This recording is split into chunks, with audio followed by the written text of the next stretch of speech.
ಸ್ನೇಹಿತರೆ, ಉದ್ಯೋಗ ಬಂಧು ಯೂಟ್ಯೂಬ್ ಚಾನಲ್ಗೆ ಸ್ವಾಗತ.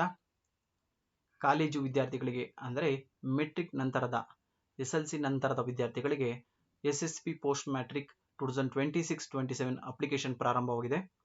ಯಾರೆಲ್ಲ ಈಗ ತಾನೇ ಕಾಲೇಜ್ಗೆ ಜಾಯ್ನ್ ಆಗಿದ್ದೀರಾ ಅಥವಾ ರಿನ್ಯೂವಲ್ ಮಾಡಬೇಕು ಅಂತ ಕಾಯ್ತಿದ್ದೀರೋ ಆ ವಿದ್ಯಾರ್ಥಿಗಳೆಲ್ಲ SSP 2026-27 ಅಪ್ಲಿಕೇಶನ್ ಅನ್ನು ಫಿಲ್ ಮಾಡಿ ಸ್ಕಾಲರ್ಶಿಪ್ ಅನ್ನು ಪಡಿಬಹುದಾಗಿರ್ತದೆ. ಹಾಗೆ ಹೇಗೆ ಅರ್ಜಿ ಸಲ್ಲಿಸಬೇಕು ಹಾಗೂ SSP ಕಡೆಯಿಂದ ಹೊಸ ವೆಬ್ಸೈಟ್ ಅನ್ನು ಲಾಂಚ್ ಮಾಡಲಾಗಿದೆ. ಅದರಲ್ಲಿ ಹೇಗೆ ಅರ್ಜಿ ಸಲ್ಲಿಸಬೇಕು ಅನ್ನೋದ್ರ ಬಗ್ಗೆ ಸಂಪೂರ್ಣ ಮಾಹಿತಿನ ತಿಳಿಸ್ಕೊಡ್ತಾ ಹೋಗ್ತೀನಿ. SSP ಪೋರ್ಟಲ್ ಬಂದು ತುಂಬ ಈಸಿ ಸ್ಟೆಪ್ಸ್ ಅನ್ನು ಮಾಡಿದ್ದಾರೆ ಹೊಸ ವೆಬ್ಸೈಟ್ ಅಲ್ಲಿ. ನಿಮಗೆ ಸ್ಕ್ರೀನ್ ಮೇಲೆ ಕಾಣಿಸ್ತಿರ್ಬೋದು. SSP ಅಂತ ಗೂಗಲ್ ಅಲ್ಲಿ ಸರ್ಚ್ ಮಾಡಿ, ಇಲ್ಲ SSP ಪೋಸ್ಟ್ ಅಂತ ಹಾಕಿದ್ರೆ ಸಾಕು, ಈ ರೀತಿಯಾದ ಪೇಜ್ ಓಪನ್ ಆಗುತ್ತೆ. ಇಲ್ಲಿ SSP ಮೇಲೆ ಕ್ಲಿಕ್ ಮಾಡಿ. ಈ ರೀತಿಯಾದ ಪೇಜ್ ಓಪನ್ ಆಗುತ್ತೆ. ಹೊಸದಾಗಿ ಯಾರೆಲ್ಲ ಫಸ್ಟ್ PUC ಅಥವಾ ಫಸ್ಟ್ ಡಿಗ್ರಿನ ಜಾಯ್ನ್ ಆಗಿರ್ತೀರೋ ಅವರು ಹೊಸ ಖಾತೆಯನ್ನು ರಿಜಿಸ್ಟರ್ ಮಾಡಬೇಕಾಗತ್ತೆ. ಅವರು ಹೊಸ ಖಾತೆ ಸೃಜಿಸಲು ಇಲ್ಲಿ ಕ್ಲಿಕ್ ಮಾಡಿ ಆಪ್ಷನ್ಸ್ ಬರುತ್ತೆ, ಅದರ ಮೇಲೆ ಕ್ಲಿಕ್ ಮಾಡಬೇಕಾಗತ್ತೆ. ಇಲ್ಲಾಂದರೆ ಆಲ್ರೆಡಿ ರಿಜಿಸ್ಟರ್ ಆಗಿರೋರು ಸೆಕೆಂಡ್ PUC ಅಥವಾ ಡಿಗ್ರಿ ಕಂಪ್ಲೀಟ್ ಆಗಿರೋರು BE BTech ನರ್ಸಿಂಗ್ BEd ಅವರೆಲ್ಲ ಆಲ್ರೆಡಿ ರಿನ್ಯೂವಲ್ ಮಾಡಬೇಕು ಅನ್ನೋರು 2026 ಸಾಲಿನ ಮೆಟ್ರಿಕ್ ನಂತರದ ವಿದ್ಯಾರ್ಥಿ ವೇತನಕ್ಕೆ ಅರ್ಜಿ ಸಲ್ಲಿಸಿ ಅನ್ನೋದ್ರ ಮೇಲೆ ಕ್ಲಿಕ್ ಮಾಡಬೇಕಾಗತ್ತೆ.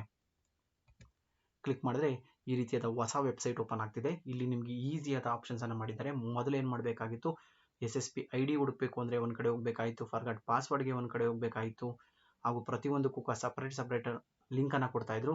ಅದೇ ತುಂಬ ಸಮಯ ಆಗ್ತಾ ಇತ್ತು. ಈಗ ಎಲ್ಲ ಒಂದೇ ಪೇಜಲ್ಲಿ ಕ್ಲಿಕ್ ಮಾಡಿದ್ದಾರೆ. ನೋಡಿ, ನಿಮಗೆ ಸ್ಕ್ರೀನ್ ಮೇಲೆ ಕಾಣಿಸ್ತಿರ್ಬೋದು. ಸ್ಟೂಡೆಂಟ್ ID, ಪಾಸ್ವರ್ಡ್ ಹಾಗೂ ವೆರಿಫಿಕೇಶನ್, ಅದರ ಕೆಳಗಡೆ ಬಂದು ಫರ್ಗಾಟ್ ಪಾಸ್ವರ್ಡ್ ಆಪ್ಷನ್ ಅಲ್ಲೇ ಕೊಟ್ಟಿದ್ದಾರೆ. ಹಾಗೂ SSP ID ಆಲ್ರೆಡಿ ರಿನ್ಯೂವಲ್ ಮಾಡಬೇಕು ಅನ್ನೋರು SSP IDನ ಮರ್ತಿದ್ರೆ SSP IDನ ಅದ್ರ ಮೇಲೆ ಕ್ಲಿಕ್ ಮಾಡಿದ್ರೆ ಸಾಕು, ನಿಮ್ಮ ಆಧಾರ್ ಕಾರ್ಡ್ ಎಂಟ್ರಿ ಮಾಡಿದ್ರೆ ನಿಮ್ಮ SSB ID ತೋರಿಸುತ್ತೆ. ಹಾಗೆ ಅದರ ಪಕ್ಕದಲ್ಲಿ NSP ID, ಈಗ ಹೊಸದಾಗಿ ಹೋದ ವರ್ಷದಿಂದ NSP ID ಕಂಪಲ್ಸರಿನ ಮಾಡಿದ್ದಾರೆ. ಸೆಂಟ್ರಲ್ ಗೌರ್ಮೆಂಟು NSP IDನ SSP IDಗೆ ಲಿಂಕ್ ಮಾಡಿರೋದ್ರಿಂದ ಕಂಪಲ್ಸರಿ ಎಲ್ಲರೂ ರಿಜಿಸ್ಟರ್ ಮಾಡಬೇಕಾಗತ್ತೆ. ಅದಕ್ಕೂ ಕೂಡ ಯಾರು NSP IDನ ಮಾರ್ತಿದ್ರೆ ಅಲ್ಲಿ ಕ್ಲಿಕ್ ಮಾಡಿ ತಮ್ಮ ಸ್ಟೂಡೆಂಟ್ ಐಡಿಯನ್ನು ಹಾಕಿ ತಕ್ಷಣವೇ ಪಡಿಬೋದಾಗಿರ್ತದೆ. ಹಾಗೆ ನೆಕ್ಸ್ಟ್ ಸ್ಟೆಪ್ಪಲ್ಲಿ ಈಸಿ ಸ್ಟೆಪ್ ಅಂತ ಹೇಳಿ ಕೊಟ್ಟನಲ್ಲ, ಇಲ್ಲಿ ನಿಮಗೇನು ಕಾಣಿಸ್ತಿರ್ಬೋದು. ಒಂದೇ ಲಿಂಕಲ್ಲಿ ಅಪ್ಲಿಕೇಶನ್ ಸ್ಟೇಟಸನ್ನು ಚೆಕ್ ಮಾಡ್ಕೊಬೋದು. ಹಾಗೆ KYC, NPSC ಅಂದರೆ ನೀವು ಆಲ್ರೆಡಿ ನೋಡಿರ್ತೀರಾ, ನಿಮ್ಮ ಖಾತೆಗೆ ಆಧಾರ್ ಕಾರ್ಡ್ ಲಿಂಕ್ ಆಗಿದೆಯೋ ಇಲ್ಲೋ, ಯಾವ ಬ್ಯಾಂಕ್ ಖಾತೆ ಲಿಂಕ್ ಆಗಿದೆ ಅನ್ನೋ ಆಪ್ಷನ್ಸ್ ಕೂಡ ಇಲ್ಲಿ ವೆರಿಫಿಕೇಶನ್ ಅಂತ ಕಾಣಿಸ್ತಿದೆ ನೋಡಿ. ಇದ್ರ ಮೇಲೆ ಕ್ಲಿಕ್ ಮಾಡಿದ್ರೆ NPCI ಅಂತ ಆಪ್ಷನ್ ಓಪನ್ ಆಗ್ತಿದೆ.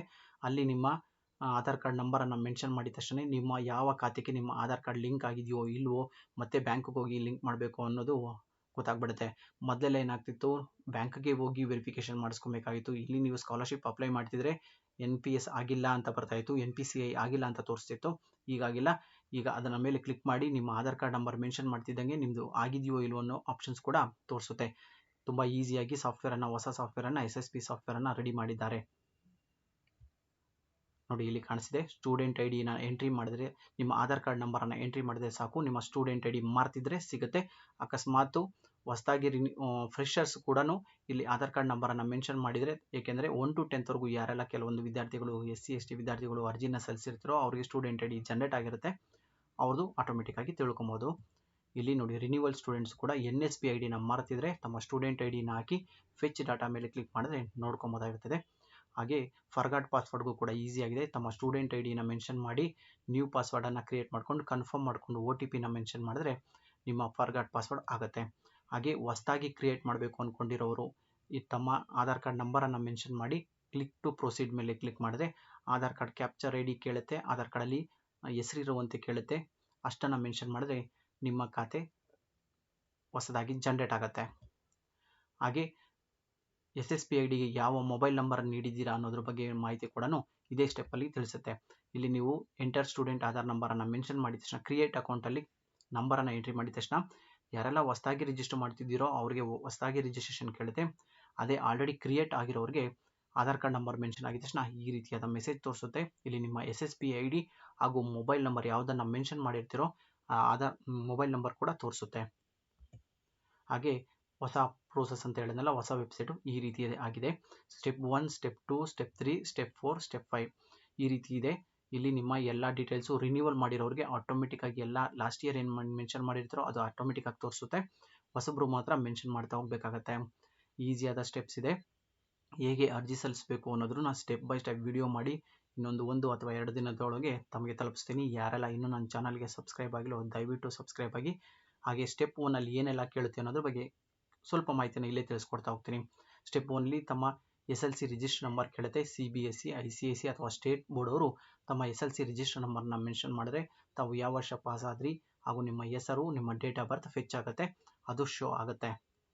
ಇನ್ನು ಸ್ಟೆಪ್ 2 ಅಲ್ಲಿ ಬಂದು ನಿಮ್ಮ ಕ್ಯಾಸ್ಟ್ ಸರ್ಟಿಫಿಕೇಟ್ RD ನಂಬರನ್ನು ಮೆನ್ಷನ್ ಮಾಡಬೇಕು. SC STಗಳಾದರೆ RD ನಂಬರ್, ಕ್ಯಾಸ್ಟು ಹಾಗೂ ಇನ್ಕಮ್ ಎರಡನ್ನ ಮೆನ್ಷನ್ ಮಾಡಬೇಕು. ಈ ಥರ ಕ್ಯಾಟಗರಿಯವರಾದರೆ ಕ್ಯಾಸ್ಟ್ ಸರ್ಟಿಫಿಕೇಟ್ ನಂಬರನ್ನು ಮೆನ್ಷನ್ ಮಾಡಿದ್ರೆ ನಿಮ್ಮ ಇನ್ಕಮ್ ಎಷ್ಟಿದೆ ಮತ್ತು ಯಾವ ಡೇಟಲ್ಲಿ ಮಾಡಿಸಿದ್ದೀರಾ ಪ್ರತಿಯೊಂದರ ಮಾಹಿತಿ ಸೆಕೆಂಡ್ ಸ್ಟೆಪ್ಪಲ್ಲಿ ತೋರಿಸುತ್ತೆ.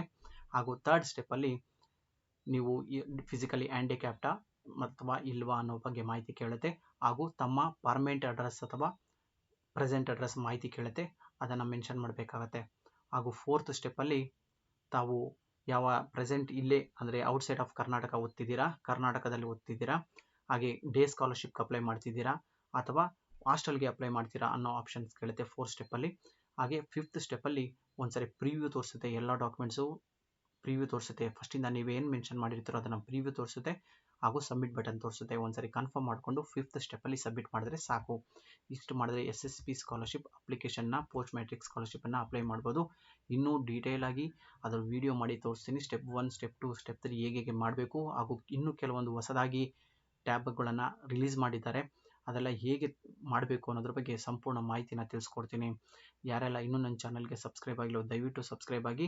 ಹಾಗೆ ಈ ವಿಡಿಯೋನ ಎಲ್ಲ SSP ಸ್ಟೂಡೆಂಟ್ಸ್ಗೆ ಶೇರ್ ಮಾಡಿ. ಈ ಸ್ಕಾಲರ್ಶಿಪ್ಪನ್ನು ಎಲ್ಲ ಕ್ಯಾಟಗರಿಯವರು ಕೂಡ ಅರ್ಜಿನ ಸಲ್ಲಿಸ್ಬೋದು.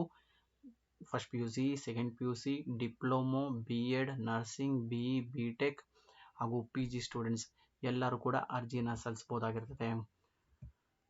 ತುಂಬ ಈಸಿಯಾದ ಪ್ರೋಸೆಸ್ ಇದೆ. ಗೂಗಲ್ಗೆ ಹೋಗಿ SSP ಪೋಸ್ಟ್ ಅಂತ ಟೈಪ್ ಮಾಡಿದ್ರೆ ನಿಮ್ಮ ಈ ರೀತಿಯಾದ ಪೇಜ್ ಓಪನ್ ಆಗುತ್ತೆ. ಇದನ್ನು ಕ್ಲಿಕ್ ಮಾಡಿ ಖಾತೆನ ಕ್ರಿಯೇಟ್ ಮಾಡ್ಕೊಳ್ಳಿ.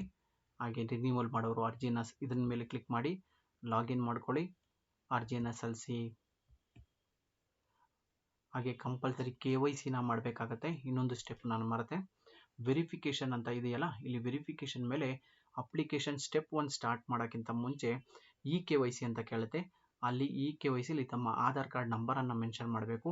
ಆಧಾರ್ ಕಾರ್ಡ್ ನಂಬರನ್ನು ಮೆನ್ಷನ್ ಮಾಡಿ OTP ತೊಗೊಂಡ್ರೆ ಆಧಾರ್ ಕಾರ್ಡಲ್ಲಿ ಏನಿದೆಯೋ ಆ ಫೋಟೋ ಫೆಚ್ ಆಗುತ್ತೆ. ಫೆಚ್ ಆಗಿ ಕೆಳಗಡೆ ಸೇವ್ ಯುವರ್ ಫೋಟೋ ಅಂತ ಬರುತ್ತೆ. ಅದನ್ನು ಮಾಡಿದ ನಂತರ ಸ್ಟೆಪ್ 1 ಆಪ್ಷನ್ನು ಓಪನ್ ಆಗುತ್ತೆ. ಈ ಪ್ರೋಸೆಸನ್ನು ಮಾಡಿಕೊಂಡೇ ನೀವು ಸ್ಟೆಪ್ 1 ಅಪ್ಲಿಕೇಶನ್ನ ಪ್ರಾರಂಭಿಸಬೇಕಾಗತ್ತೆ. ಇದನ್ನು ಮರಿಬೇಡಿ, ವೆರಿಫಿಕೇಷನಲ್ಲಿ KYC ಕಂಪಲ್ಸರಿ ಮಾಡಲೇಬೇಕಾಗತ್ತೆ. Thank you. ಈ ವಿಡಿಯೋ ನಿಮ್ಗೆ ಇಷ್ಟ ಆದರೆ ಶೇರ್ ಮಾಡಿ, ಸಬ್ಸ್ಕ್ರೈಬ್ ಆಗಿ.